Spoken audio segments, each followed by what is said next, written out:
Shalom adik-adik Horong Abraham. Selamat hari Minggu. Apa kabarnya semua adik-adik? Wah, kakak Titin percaya adik-adik semuanya sehat dan pada saat ini sudah semuanya siap untuk kembali beribadah di Horong Abraham.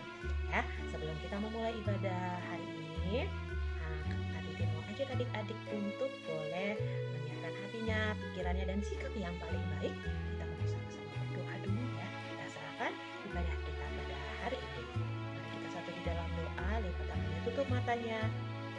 Mari kita berdoa.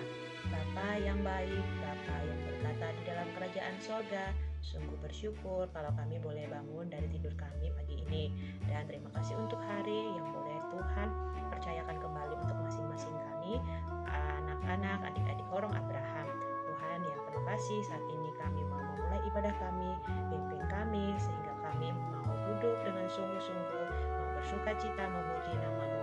Berkati ibadah ini Bapa, hanya di dalam nama Tuhan Yesus kami berdoa dan berserah. Amin. Ya adik-adik, kita sudah menyerahkan ibadah kita agar dipimpin oleh Roh Kudus Tuhan. Sekarang Kak Titin mau ajak adik-adik untuk bernyanyi bersama. Kita bersuka cita ya, semuanya kita bersama-sama menyanyikan lagu berikut ini.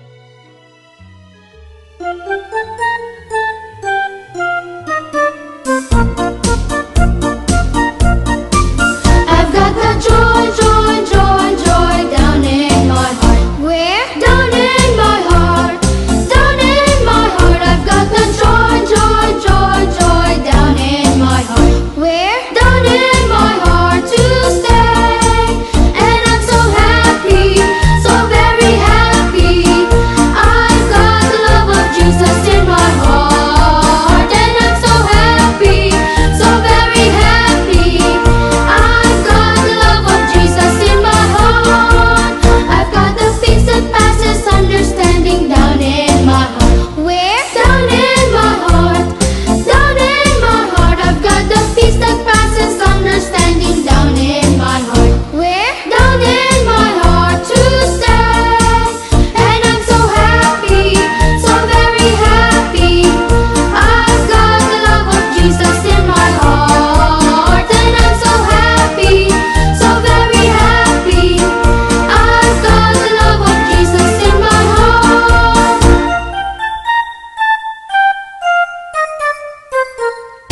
Ya adik-adik, sekarang waktunya untuk kita sama-sama masuk dalam pelayanan firman Tuhan. Kita mau mendengarkan apa yang mau Tuhan sampaikan kepada kita semua lewat kebenaran firman Tuhan. Nah, adik-adik sudah siap dengan Alkitabnya semua? Ya, sambil disiapkan Alkitabnya, kita siapkan hati kita juga. Kita satu di dalam doa kembali ya adik-adik untuk sikapnya yang sempurna. Tuhan Yesus yang baik, pada saat ini kami ingin mendengarkan firman Tuhan yang boleh disampaikan oleh Kak Titin. Biarlah kiranya Tuhan Yesus boleh memberkati Kak Titin yang menyampaikan firman-Mu, disampaikan dalam kebenaran. Kami juga boleh memahami dan diberikan pengertian yang daripada Tuhan saja. Walaupun kami masih kecil, tetapi kami punya hikmat yang besar untuk dapat memahami firman-Mu ini ya Bapa. Terima kasih Tuhan, hanya di dalam nama-Mu kami berdoa dan bersyukur. Amin. Ya adik-adik, sekarang Kak Titin mau ajak adik-adik untuk kita sama-sama terlebih dahulu membaca Alkitabnya yang diambil dari Kisah Para Rasul 5 ayat 1 sampai dengan 11. Ya. Adik-adik coba dicari dulu Kisah Para Rasul 5 ayat 1 sampai dengan 11. Kisah Para Rasul ada di Perjanjian Baru ya. Oke. Sudah ketemu belum? Ya, sudah. Oke, kita sama-sama membaca seperti biasa ya, adik-adik ya. Yuk kita sama-sama membaca. 1, 2, 3. Kisah Para Rasul 5 ayat 1 sampai 11. Ada seorang lain yang bernama Ananias. Ia beserta istrinya Safira menjual sebidang tanah. Dengan setahu istrinya, ia menahan sebagian dari hasil penjualan itu dan sebagian lain dibawa dan diletakkannya di depan kaki rasul-rasul. Tetapi Petrus berkata, "Ananias, mengapa hatimu dikuasai iblis sehingga engkau mendustai Roh Kudus dan menahan sebagian dari hasil penjualan tanah itu? Selama tanah itu tidak dijual, bukankah itu tetap kepunyaanmu? Dan setelah dijual, bukankah hasilnya itu tetap dalam kuasamu?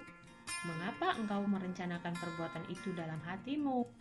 Engkau bukan mendustai manusia, tetapi mendustai Allah." Ayat 5. Ketika mendengar perkataan itu, rebahlah Ananias dan putuslah nyawanya. Maka sangatlah ketakutan semua orang yang mendengar hal itu. Lalu datanglah beberapa orang muda. Mereka mengapani mayat itu, mengusungnya keluar dan pergi menguburnya. Kira-kira 3 jam kemudian masuklah istri Ananias, tetapi ia tidak tahu apa yang telah terjadi. Kata Petrus kepadanya, "Katakanlah kepadaku, dengan harga sekiankah tanah itu kamu jual?" Jawab perempuan itu, "Betul sekali." Ayat 9. Kata Petrus, "Mengapa kamu berdua bersepakat untuk mencobai Roh Tuhan?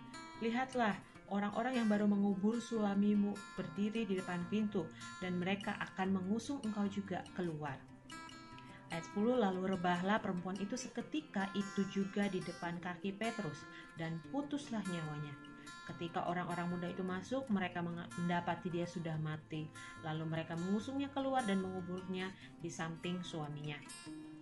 Maka sangat ketakutanlah seluruh jemaat dan semua orang yang mendengar hal itu. Ya, jadi demikianlah pembacaan Alkitab kita. Sekarang Kak Titin mau waktunya bercerita dulu. Kisah Para Rasul 5 ini ditulis pada saat kisah di mana kehidupan bergereja para jemaat mula-mula. Nah, jemaat mula-mula ini adalah jemaat yang pertama kali melakukan yang namanya ibadah persekutuan. Jadi dulu tuh sebelum ada jemaat mula-mula ini belum ada orang yang pergi ke gereja, orang yang bersama-sama bersekutu memuji Tuhan. Nah, di Kisah Para Rasul 5 ini, adik-adik, sebagai sejarahnya dituliskan pada saat tentang kehidupan para jemaat mula-mula. Nah, salah satu atau salah dua orang yang termasuk dalam jemaat mula-mula adalah si Ananias dengan Safira ini. Kisahnya ya, jadi yang kisah yang hari ini kita baca bersama-sama. Ananias dan Safira. Adik-adik, Ananias itu adalah nama seseorang laki-laki. Namanya punya arti bahwa Ananias itu artinya Allah telah memberikan. Nah, sedangkan Safira adalah seorang perempuan, di mana Safira adalah istri dari Ananias. Safira juga punya arti nama, artinya cantik, jelita. Wah, bagus banget ya. Allah telah memberikan bertemu dengan yang cantik. Nah, mereka menjadi sepasang suami dan istri. Ananias dan Safira punya nama yang indah ya adik-adik ya. Tetapi kisah mereka dalam Kisah Para Rasul 5 ini tidak sebaik nama mereka. Coba adik-adik, apa yang Ananias dan Safira lakukan ceritanya? Ananias dan Safira ini punya banyak tanah. Nah, tanah itu milik mereka. Tentunya kalau kita punya harta, punya sesuatu, itu adalah milik kita dan sepenuhnya itu hak kita ya adik-adik ya, untuk dipergunakan apapun. Nah, sedangkan pada zaman jemaat mula-mula, selain mereka bersekutu, tentunya di gereja itu ngapain aja adik-adik? Ada apa yang selalu setiap minggu kita lakukan? Kita berikan persembahan. Nah, jemaat mula-mula juga punya kebiasaan untuk beribadah sama-sama dengan memberikan persembahan. Ananias dan Safira tadi punya banyak tanah ya adik-adik, dan tanah tersebut suatu waktu mereka jual adik-adik. Mereka ingin memberikan persembahan untuk diberikan kepada rasul-rasul di hadapan para rasul. Nah, untuk di bait Allah. Tetapi yang terjadi, Ananias memberikan persembahan dengan setengah hati adik-adik. Dengan setengah hatinya juga terlihat bahwa dia tidak memberikan persembahan seluruh hasil penjualan tanah tersebut, tetapi dia malah menahannya. Nah, tidak hanya itu, pada saat itu, ini kisahnya adalah tentang Rasul Petrus juga. Nah, Rasul Petrus ini adik-adik punya talenta diberikan oleh Tuhan. Dia bisa mengenal orang lain dari luarnya saja adik-adik. Dia bisa membaca pikiran, ya. Itu adalah sebuah karunia ya adik-adik ya. Tidak semua orang bisa, tetapi Petrus bisa tahu. Nah, akhirnya Petrus bertanya ke Ananias ya. Kita bisa, adik-adik bisa lihat di ayat ketiga sampai dengan ayat keempat. Bagaimana perkataan Petrus ke Ananias? Ternyata Petrus tahu bahwa hati Ananias tidak sepenuhnya. Nah, katanya Ananias ini tidak memberikan persembahan dengan jujur. Nah, tadi Ananias sudah melakukan itu. Dia menjual sebidang tanah tetapi tidak dipersembahkan semuanya kepada Tuhan. Lalu datanglah istrinya Safira. Ditanya kembali oleh Petrus. "Hai Safira," katanya gitu. "Memang benar kamu jual tanahmu harganya segitu?" Terus adik-adik datang si Safira, istrinya itu, dia jawab, "Iya betul, memang segitu harganya." Begitu ya adik-adik. Nah, apa yang terjadi? Benar nggak sih istrinya si Ananias itu? Ternyata kedua-duanya melakukan hal yang tidak jujur adik-adik. Kedua-duanya bohong. Nah, adik-adik, bohong itu dosa. Ya, anak Tuhan pasti sudah tahu bahwa bohong itu dosa. Bohong itu dosa. Bohong itu dosa. Anak Tuhan gak boleh bohong ya. Nah, ternyata yang terjadi karena dosa itu punya konsekuensinya, ada hukumannya. Lah, apa yang terjadi dengan Ananias di ayat 5? Ketika mendengar perkataan itu, rebahlah Ananias dan putuslah nyawanya. Wah, tiba-tiba adik-adik langsung Ananias tidak lama meninggal setelah Petrus mengingatkan dia. Lalu datang 3 jam setelah Ananias meninggal, istrinya juga ditanya oleh Petrus dan menjawab hal yang sama. Dia juga tidak jujur. Lalu di ayat 10, lalu rebahlah perempuan itu dan seketika juga itu putuslah nyawanya. Jadi kedua-duanya akhirnya punya hukuman langsung, dihukum oleh Tuhan ya. Nah, di sini apa salahnya? Kan itu punya Ananias, punya Safira tanahnya. Kenapa harus dipersembahkan semua? Ya adik-adik, ternyata latar belakangnya Ananias dan Safira itu sudah menggembur-gemburkan bahwa mereka memberikan sangat banyak, memberikan semua harta mereka katanya, semua. Tapi ternyata yang terjadi Tidak semua diberikan, mereka berbohong. Mereka cuma pengen dipuji oleh manusia, tetapi mereka tidak tahu bahwa Tuhan itu punya kemampuan yang lebih dari kemampuan CCTV. Adik-adik, Tuhan itu tahu, bukan hanya dengan perbuatan kita, tetapi isi yang paling dalam hati kita Tuhan itu tahu. Jadi mau sepintar apapun kita membanggakan diri di hadapan manusia, kalau itu tidak berkenan di hadapan Tuhan, Tuhan tahu. Ya, jadi kita seharusnya memang kita memberikan sesuai dengan apa yang Tuhan mau, dan kita memberikan itu dengan sepenuh hati, ya, bukan untuk dapat pujian dari orang lain. Dan ini kita belajar bahwa Tuhan itu tahu isi hati kita yang terdalam. Tuhan tidak dapat didustai. Itu yang kedua.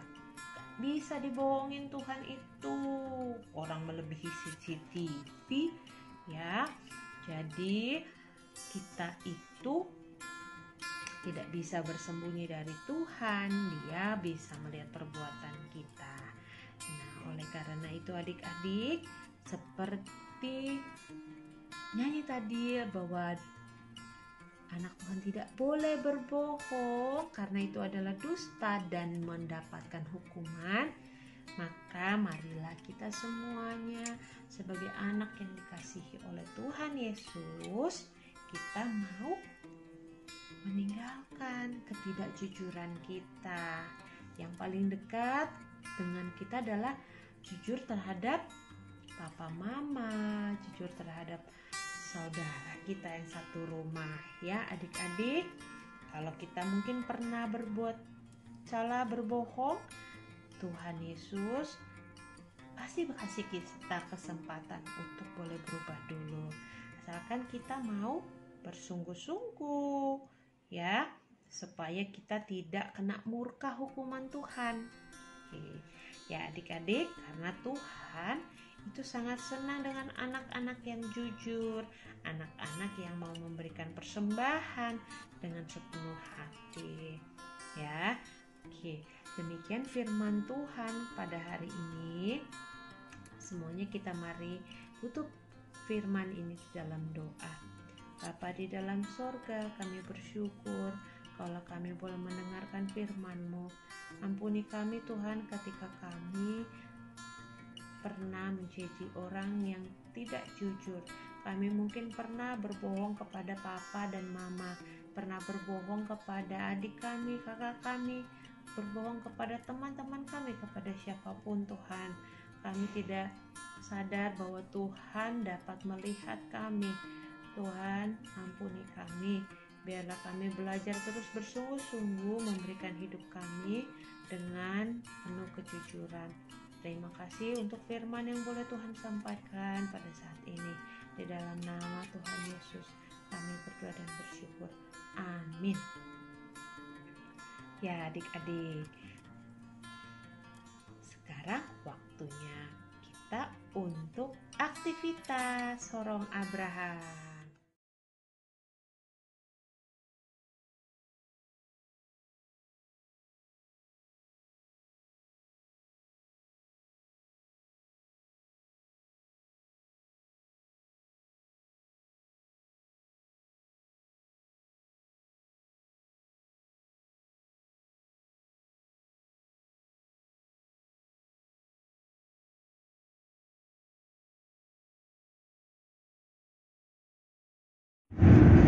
Ya adik-adik, aktivitas hari ini Kak Titin minta untuk membuat sebuah video yang isinya cerita tentang saat kalian pernah berbuat hal yang tidak jujur. Contohnya, mungkin kalian pernah berbohong ke teman kalian atau mengambil mainan mereka.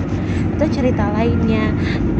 Kedua, dalam cerita itu ceritakan perasaan kalian setelah kalian tidak jujur.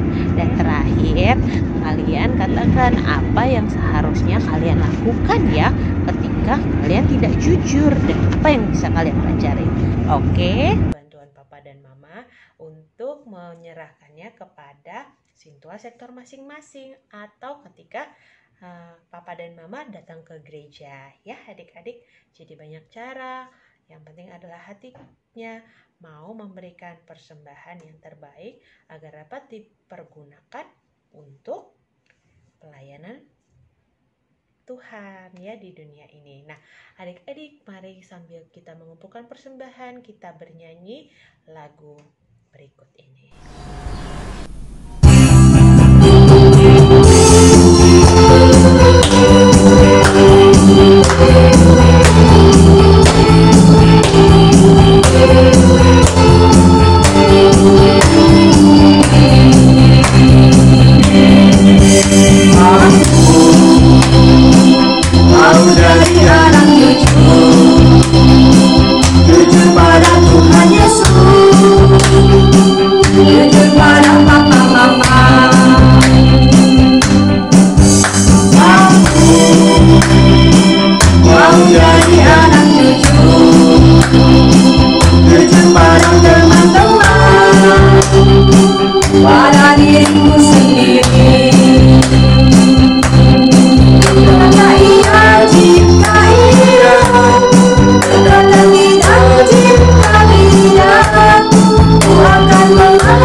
Adik-adik, kita sudah mengumpulkan persembahan, sudah mendengarkan firman Tuhan juga ya.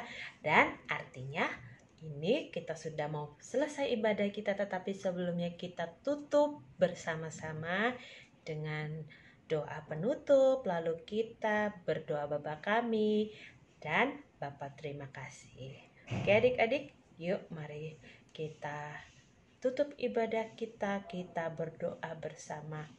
Bapa, kami bersyukur sekali untuk kebaikan-Mu. Kami boleh menyelesaikan ibadah kami pada saat ini.